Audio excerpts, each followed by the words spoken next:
लोगों, तुम्हारे पास तुम्हारे परवरदिगार की तरफ से नसीहत और दिलों की बीमारियों की शिफा और मोमिनों के लिए हिदायत और रहमत आ पहुंची है।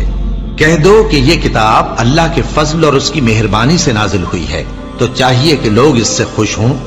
ये उससे कहीं बेहतर है जो वो जमा करते हैं। कहो कि भला देखो तो अल्लाह ने तुम्हारे लिए जो रिस्क नाजिल फरमाया तो तुमने उसमें से बास को हराम ठहराया और बास को हलाल। उनसे पूछो, क्या अल्लाह ने तुम्हें इसका हुक्म दिया है या तुम अल्लाह पर झूठ बांधते हो?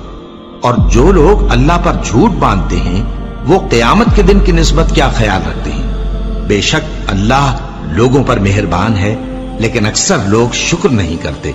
और तुम जिस हाल में होते हो, या कुरान में से कुछ पढ़ते हो या तुम लोग कोई और काम करते हो, जब उसमें मसरूफ होते हो तो हम तुम्हारे पास होते हैं। और तुम्हारे परवरदिगार से कोई जर्रा भर भी चीज पोशीदा नहीं रहती, न जमीन में और न आसमान में, और न कोई चीज है उससे छोटी और न बड़ी, मगर किताब रोशन में लिखी हुई है। सुन रखो कि जो अल्लाह के दोस्त हैं उनको न कुछ खौफ होगा और न वो गमनाक होंगे, यानी वो जो ईमान लाए और परहेजगार रहे, उनके लिए दुनिया की जिंदगी में भी बिशारत है और आखिरत में भी।